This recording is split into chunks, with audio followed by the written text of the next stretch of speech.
Just thought. The following podcast is a presentation of This Is Infamous. Listener discretion is advised.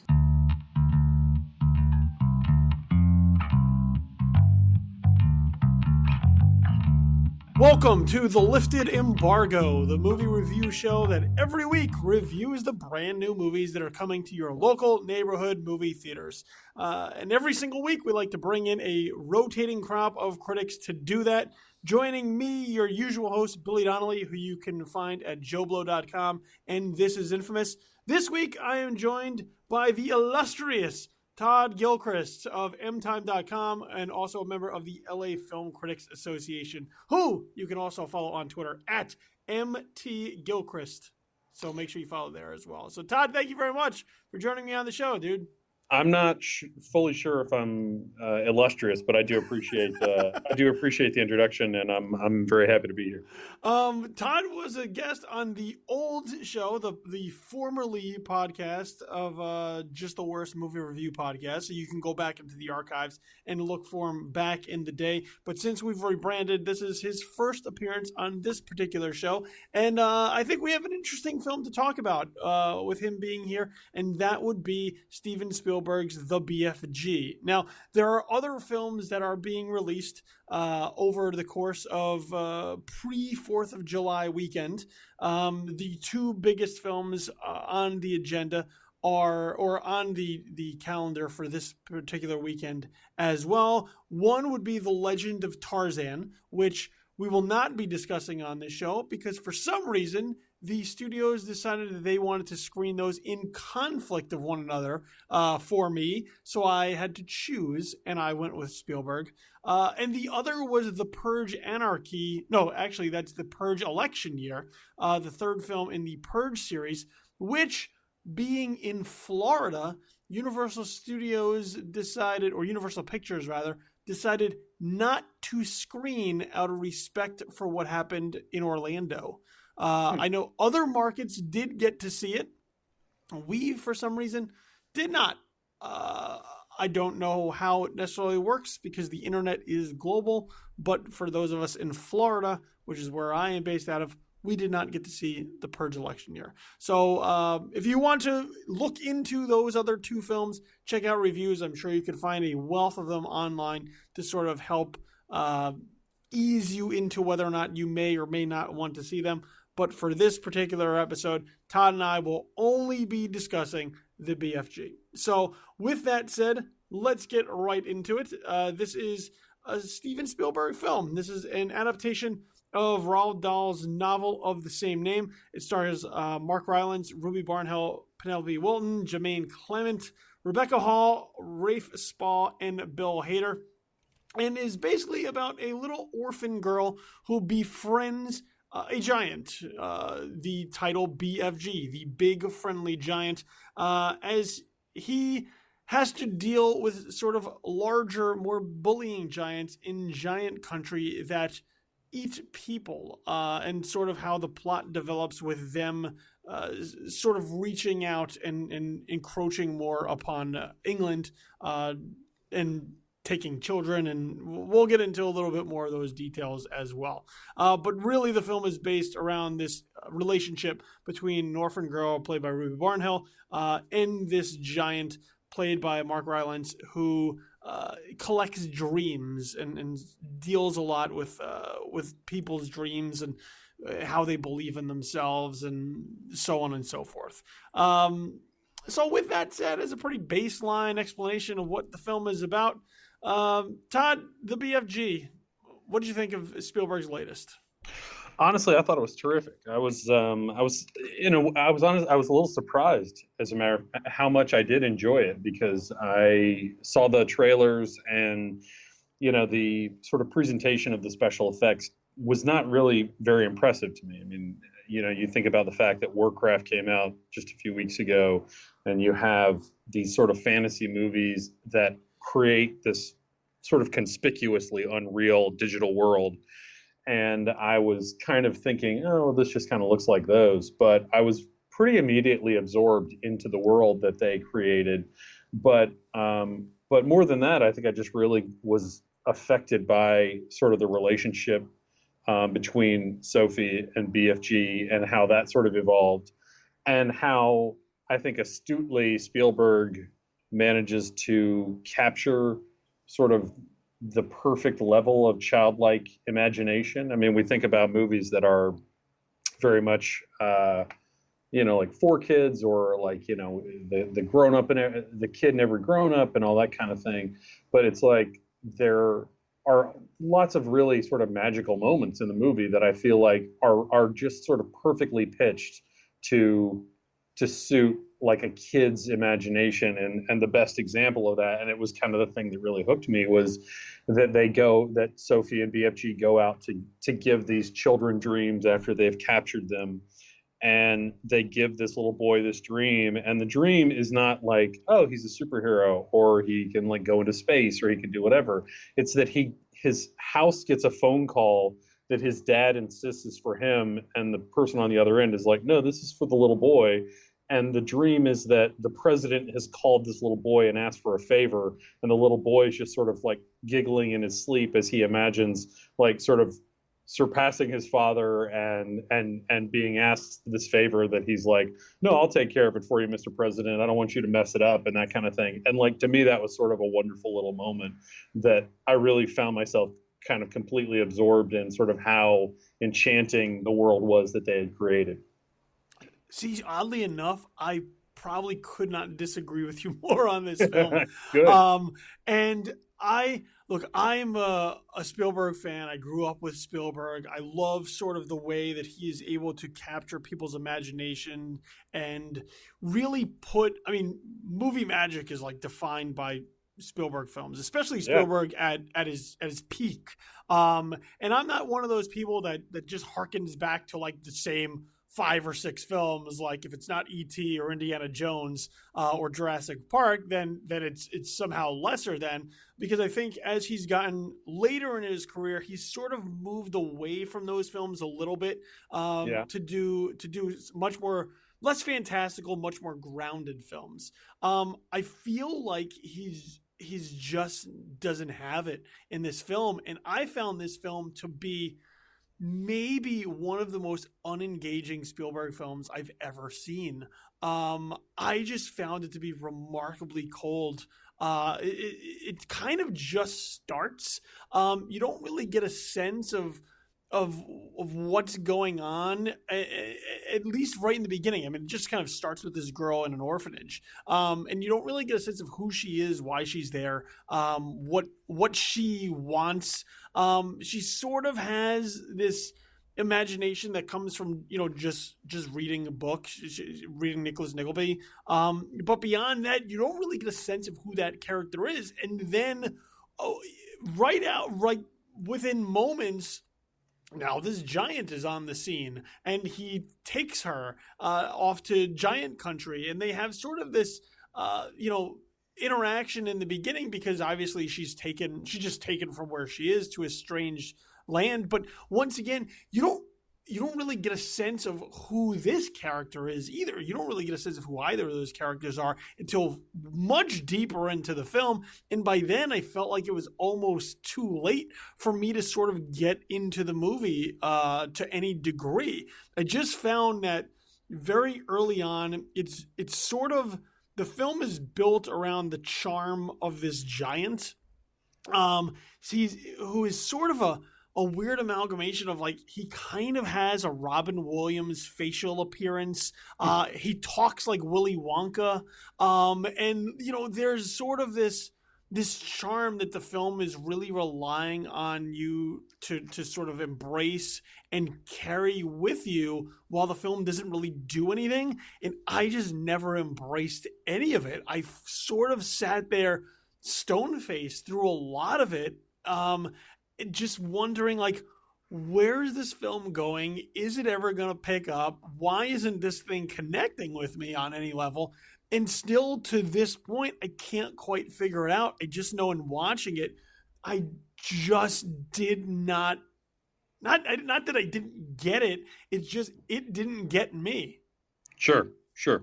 And, the thing that actually I find very interesting about this movie is that First of all, I will concede that it does feel very slight, that it is perhaps lesser Spielberg. I mean, I don't, I saw a review that I don't know if it was the day I saw it or the day before I saw it, where someone said it was like the worst movie he's made in 20 years, and I don't think that's true.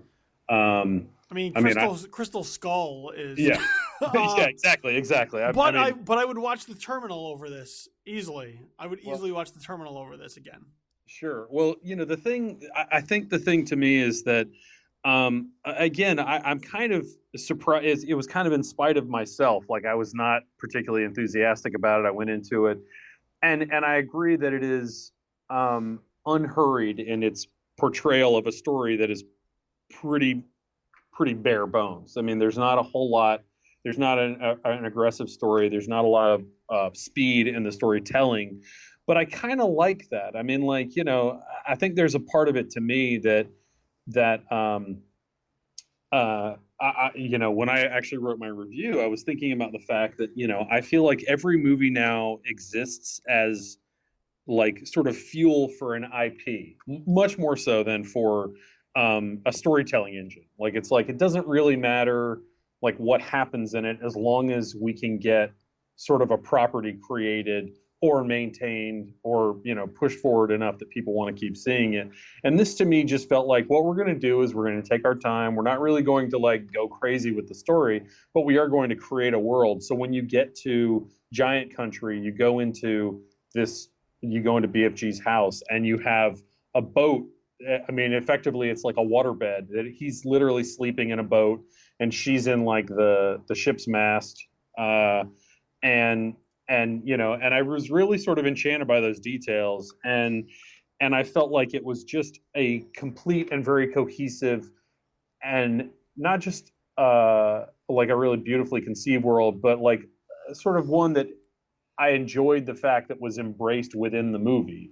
And so once you get to sort of what happens in the movie, which I don't how much should I spoil, I guess is the question. I mean, we can go into it. I mean, sure, the books existed for like 30 years. So. Sure. But the idea is that BFG is the, being sort of the kind giant of a sort of like nation of giants that eat humans. He and Sophie decide that they want to try to get the other giants to stop eating humans, and the only way to do that is to go talk to the Queen of England and get her to bring the military to stop them. And so what ensues is sort of they go and they appeal to the Queen, and she like sort of accepts this, and that whole sequence by itself, I was like, well, nothing's really going on in this movie other than we're watching the giant like them create little solutions for problems for him, the problems that he would have. Like, they bring him a giant breakfast, and then they give him a pitchfork and a shovel and a sword as a fork, knife, and spoon so that he can eat. And like watching him do that was, I just thought, like, completely delightful, even though nothing was really happening.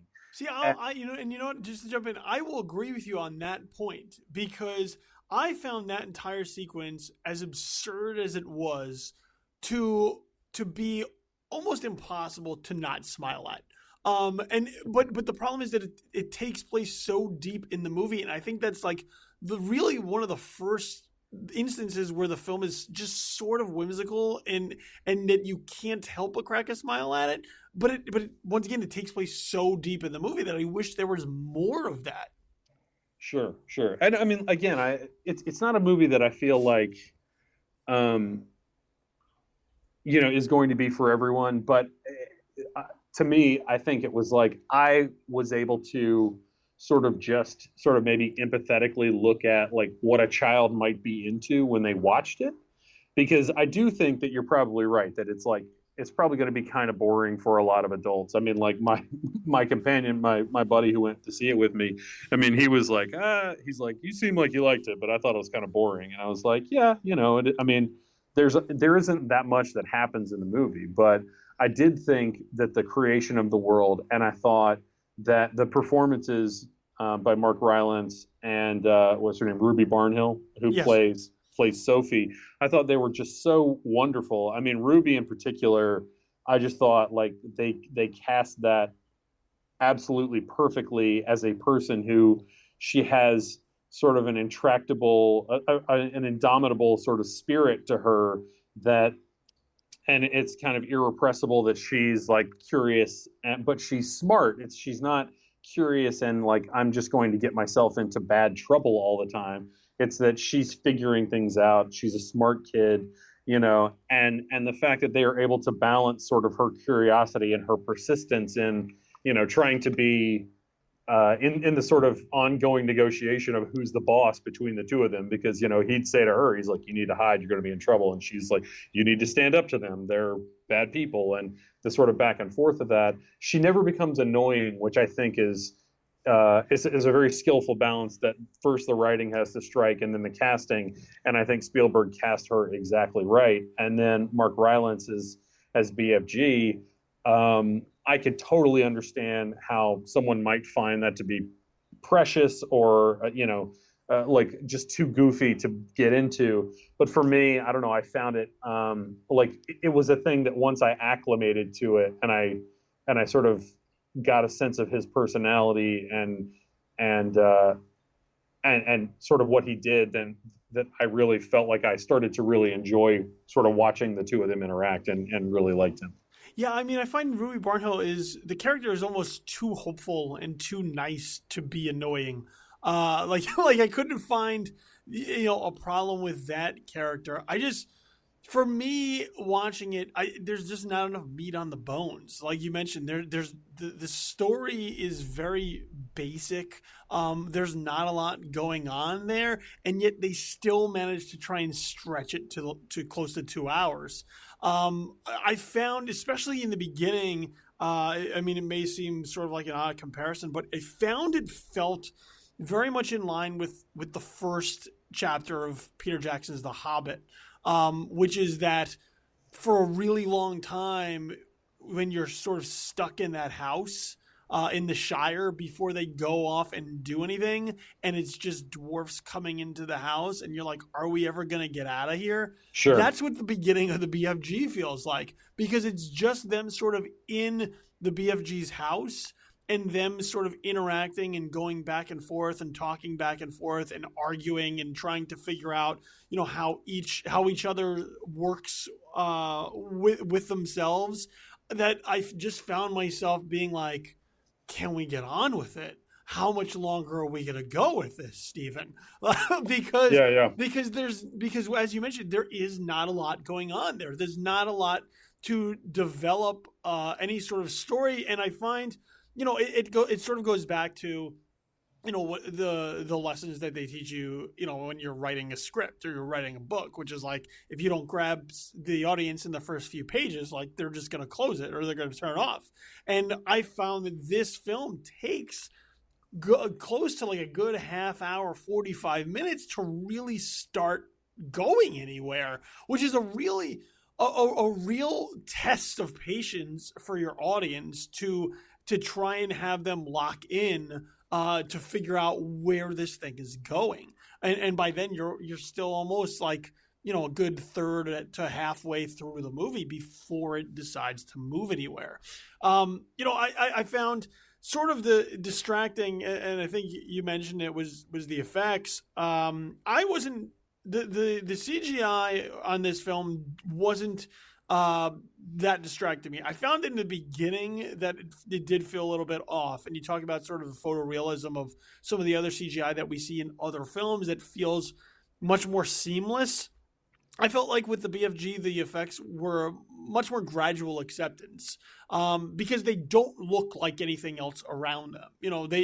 They are there, but they don't really look like human beings. And even though they're giants, they still do have, human qualities to them, human-like appearances. So I think in the very beginning, it is sort of jarring that they don't really look anything too close to the people that we actually do observe in the film. But over time, I just sort of found that, like, oh, they're here. I'm okay. I'm buying them that they're here. So I'm not going to be, too hypercritical over what they look like. But I could see people looking at them and saying, they just don't feel right. Like it doesn't feel like a world that is lived in. It feels almost more um like George Lucas's Star Wars prequels, where you look at these creatures of these worlds, and you go, I can clearly tell that it's not there, and as a result, it's really hard for me to suspend disbelief that this world exists. So, I mean, I think those were some of the more glaring issues that I sort of took up with the film. Rylance, I think, is fine over time. I think the more you start to peel back the layers of the character, the more that there is to sort of look at and say, okay, well, he's sort of interesting. I just find that the film takes way too long to start the motor on him to get in there. And by the time I started to maybe have a glimmer of caring for him, I just couldn't find myself giving a shit that deep into the film. Sure. Well, this was written by Melissa Matheson, the late Melissa Matheson, who also wrote, E.T. for Steven Spielberg. And there is obviously an extent to which they are trying to capture a similar sort of magic that they had with E.T. I don't think that they're just trying to relive past glories. I think they were just like, oh, we had a great successful partnership and we have some material that I think we can work on here. And so they collaborated. And I think that they are successful in doing that. I think what maybe part of the problem is that it's because it's unhurried, it doesn't seem like anything's going on, and at the same time the movie kind of avoids a lot of things that to me could be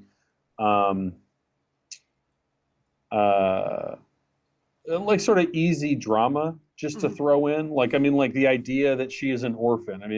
We don't need scenes where she's miserable at the orphanage, or the woman is a tyrant who runs the place. She says at one point she's completely incompetent or something like that, but other than that there's not a lot of time devoted to that. And I wonder if they weren't maybe specifically trying to avoid getting into some of those kinds of little sort of pointless subplots that just add drama that the movie doesn't need, and in so doing maybe undersold what actually was dramatically interesting, or just made it seem like there wasn't that much going on.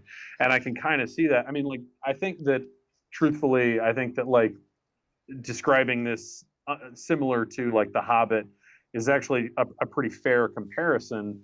That said, the fact that there's only two characters, or there's two characters and in the periphery of the other giants, and then sort of the other few human characters, thankfully there weren't so many that I found it to be completely distracting and pointless the way that I did with The Hobbit. Because when I was watching The Hobbit, I'm like, all right, there's 10 guys whose names I'm literally never going to learn.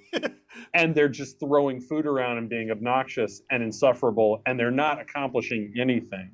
Whereas I didn't feel like what was happening in the scenes when, say, Sophie and BFG are hanging out was nothing. It was like there were things that were going on. It just wasn't driven by a larger conflict. To me, it almost seemed more like, I would sort of characterize it like the first hour of a Harry Potter movie, where you're exploring the world and this is what's going on. And there's a little bit of stuff that's starting to pop up, but it's not really we're not getting to the climax of this story.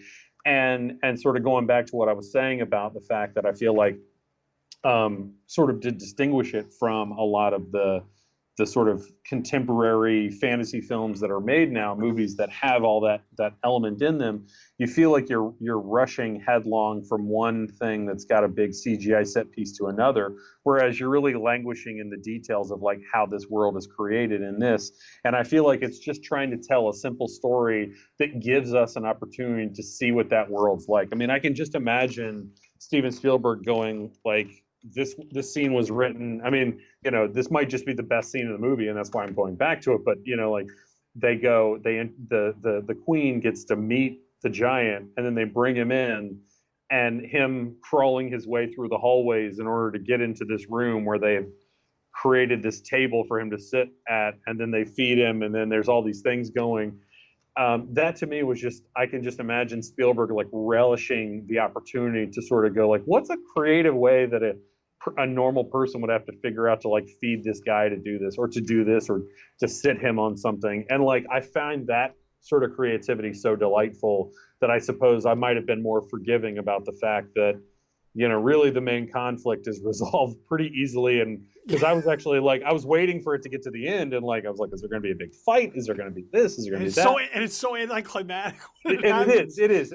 But it wasn't a thing that I minded, because I feel like I was just kind of like, oh, okay, well, this is just about like, you know, this little girl with some moxie, you know, actually sort of finding a family, and then this other character who doesn't have a family sort of finding a family, and the process of that empowering them and strengthening them and helping them grow up a little bit. And I felt like that was kind of enough, that I didn't need for there to be, you know, by comparison, I think another good comparison, at least just sort of to contrast, is like Tintin, which I felt like I was not really, that's a movie that I was not engaged by.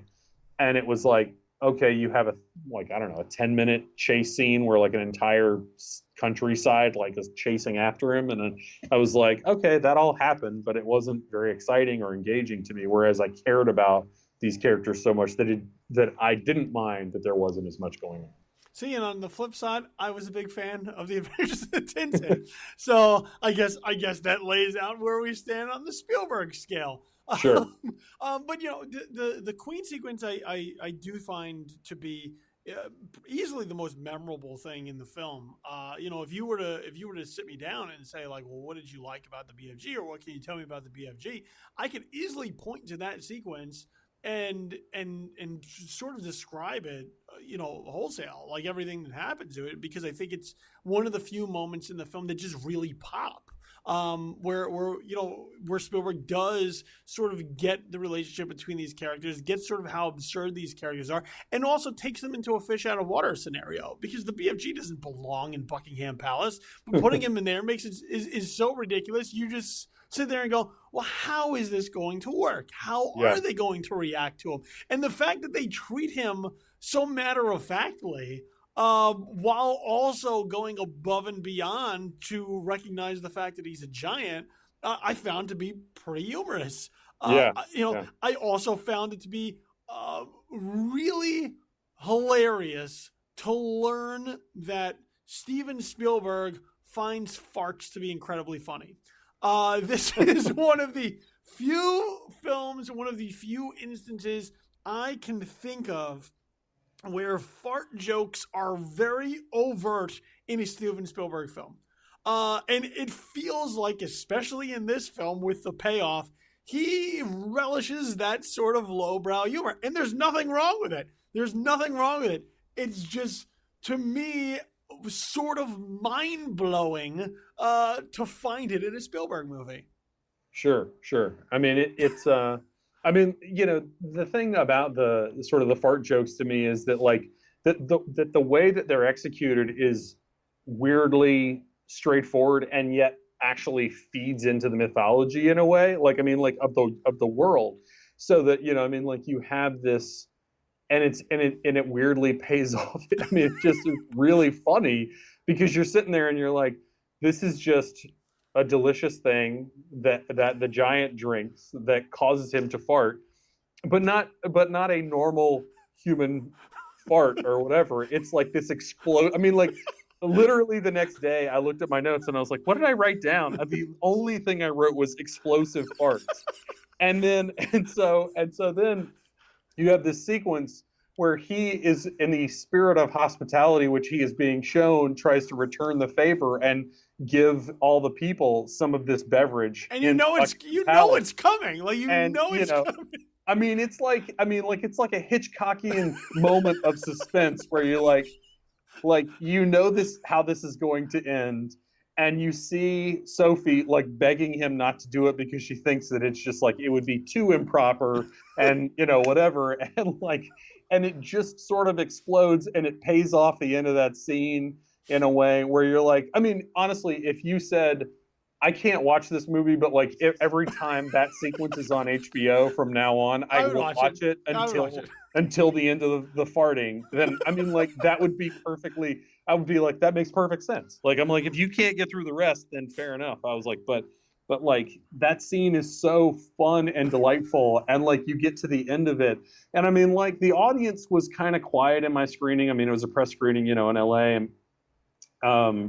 and there were a number of kids there and everything, but it was like they got to that part and like the entire theater was rolling, and it wasn't, and like it's funny because it, first of all, farts are just funny. I mean, yes, like they are, but like putting them in like other movies like can be really irritating when you become aware, like if you're watching, as I did not too long ago, Ice Age 5 or something like that, where it's like, okay, we just have, the bar here is so low to clear just to get a rise out of the audience that we'll just throw a fart joke in here because we don't have anything else to do as a joke.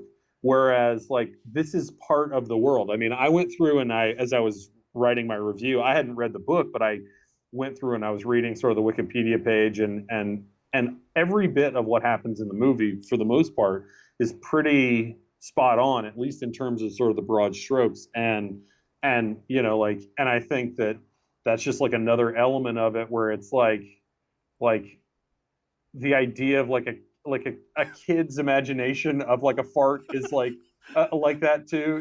It's not just like, oh, this is just like a smell or a sound or whatever. Like it's like the one that BFG does at the beginning of the movie, like lifts him off of his chair. It's like a green. It looks like it's like a nuclear mushroom cloud of like fart. Yeah. And it's funny because one of the things I always criticize other kids movies for sometimes is the fact that they don't treat the audience with any sort of respect. They don't treat them as if they're intelligent. It's as if like, oh, well, kids are watching it. Who gives a shit? Just throw whatever on the screen.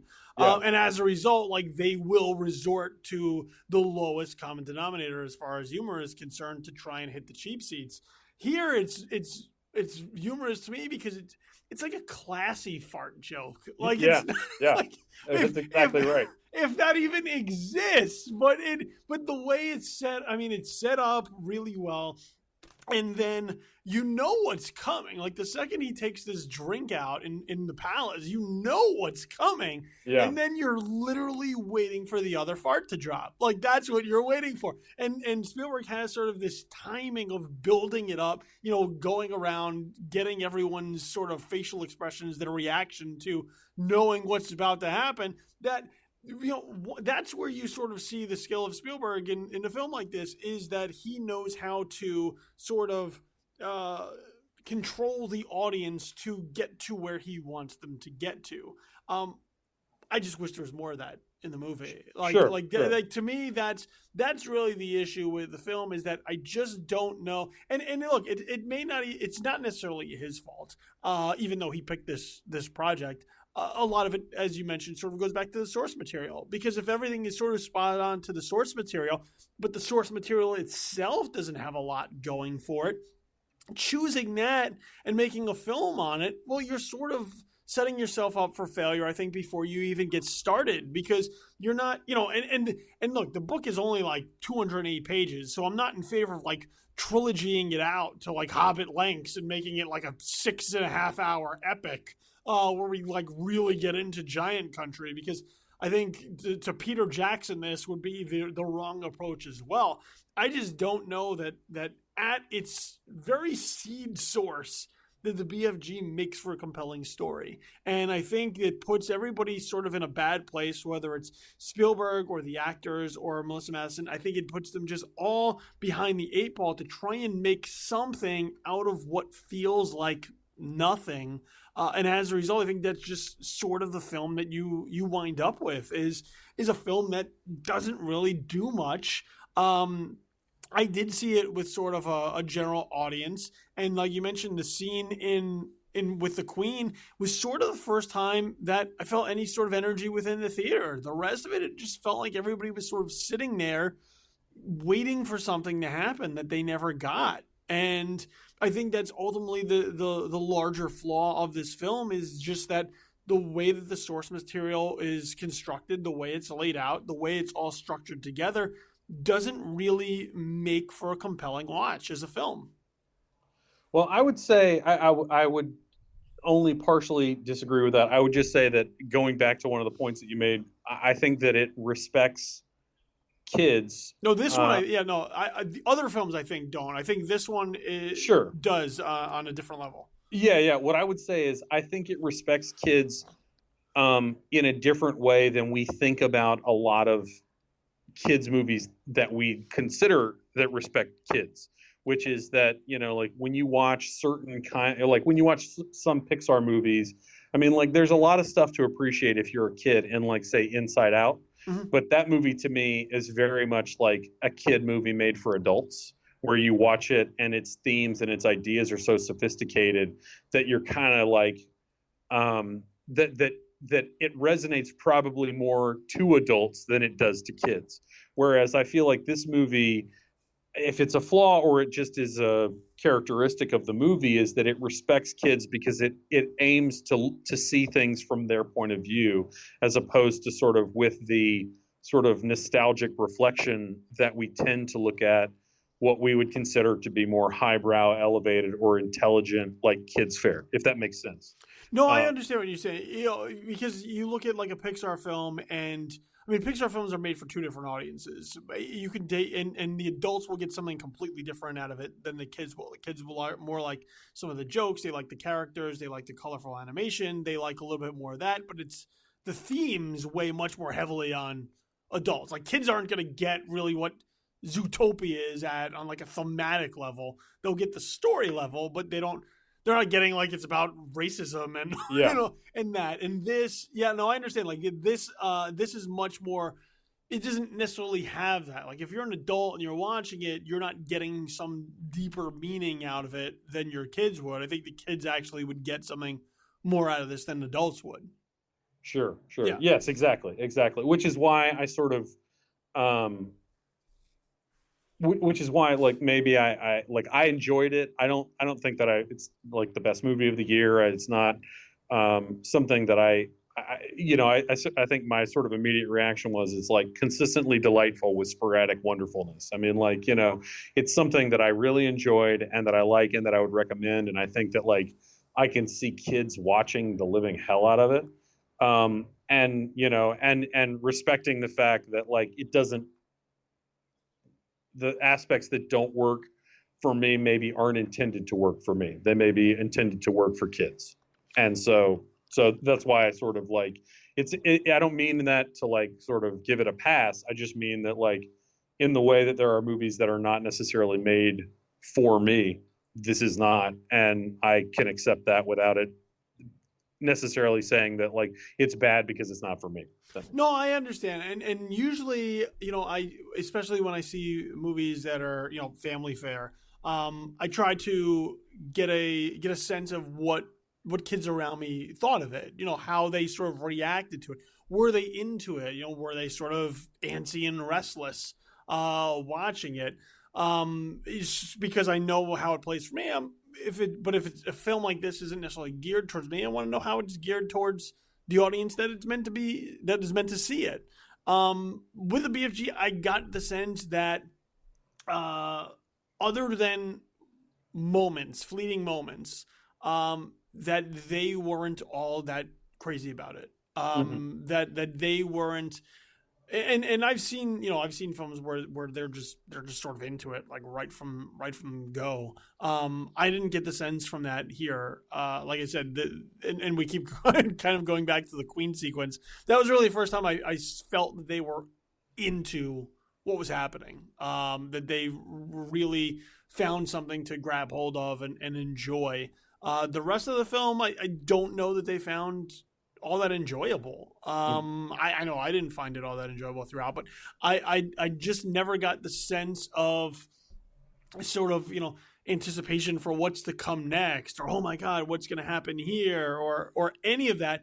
Even when the giants show up and there's sort of like this very minimal conflict exposed, I never got the sense that that even that was something that was like, oh no, there's other giants. We need to, that's a danger, or any of those sort of elements that would go into a story like this. I never got the sense that existed for that younger audience. And speaking of the giants, I will say, as I'm always a big fan of Jermaine Clement, being a Flight of the Conchords fan, I found his giant, the flesh lump eater, who's sort of the ringleader of the giants. I found that guy to be one of the more compelling characters to watch. When that giant showed up, I was like, dude, show me more with this guy. Because there's some personality to him. He's a little bit unique. Doesn't feel sort of manufactured in, I think, a way the BFG does. Like, the BFG is meant to be like sort of this cutesy, like, oh, look how he talks. Look at his vernacular. Isn't that sort of special? This guy's just sort of like, I like to eat people. And he kind of looks cool. And that guy I was into. So I'm always a Jermaine Clement fan. I was a fan of him here as well. But I would have liked more of that. I would watch a movie about that character than sort of the rest of what happens in the BFG. Oh, I liked him as well. But but again, like, I think that relationship between the two of between Ruby and Mark Rylance was just like pretty wonderful. All right then. Yeah. And look, and not to say this is it's not a poorly made film by any stretch. The movie still looks fantastic. It's still a Spielberg film. There's still Spielberg elements to it. We just disagree on how this one connected with us. We do. Yes. So to recap for the BFG, between Todd and myself, we are diametrically opposed. One of the few rarities where we're at opposite ends of the spectrum on this show. But with the BFG, we are really at opposite ends of the spectrum here. Todd found the BFG to be remarkably delightful, and I did not. I found it to be the exact opposite, unremarkably undelightful. And one of the more unengaging Spielberg films that I can recall seeing. So that doesn't mean that it's not for you. You may dig it. Go back to Tintin and let that be sort of your guide. If you were a fan of Tintin, I don't think you'll like the BFG. If you did not like Tintin, maybe you got a shot. Maybe. So that's where we have it. I think that's the perfect way to sort of judge how you might feel about the BFG. Go to Tintin. Yes. Let Tintin be your guide. All right, Todd, before I let you go, let everybody know where it is they can find you out there on the interwebs. Well, if they care to do Google translations of my articles from Chinese into English, they can go to mtime.com, where I work full-time as a critic and a reporter. And then they can find me on Twitter at mtgilchrist.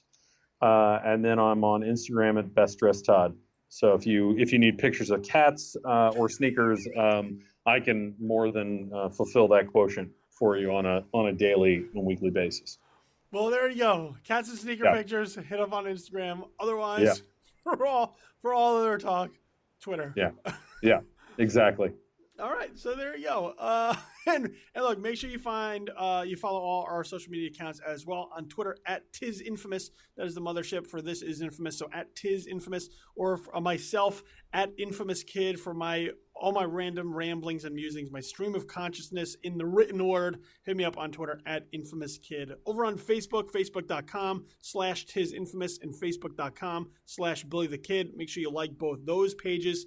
Podcasts can be found everywhere now. So SoundCloud, Blueberry, iTunes, Google Play, you name it, you can find it. Whatever it is that your preferred podcast distribution model is, the Lifted Embargo can be found there. So just make sure you subscribe to the show. Leave any sort of feedback. So rate the show, comment, wherever it is that you can. That helps for all our placement where we are. And also lets us know whether or not we're doing a good job. So once again, wherever it is that you can find podcasts, you can find the Lifted Embargo.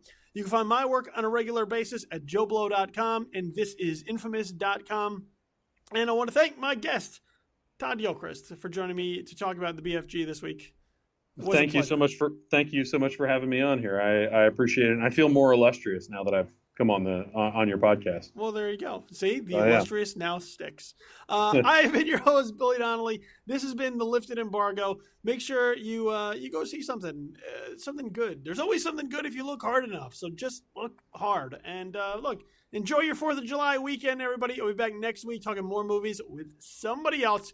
In the meantime, you have yourself a pleasant immediate future. We're out for now. Peace.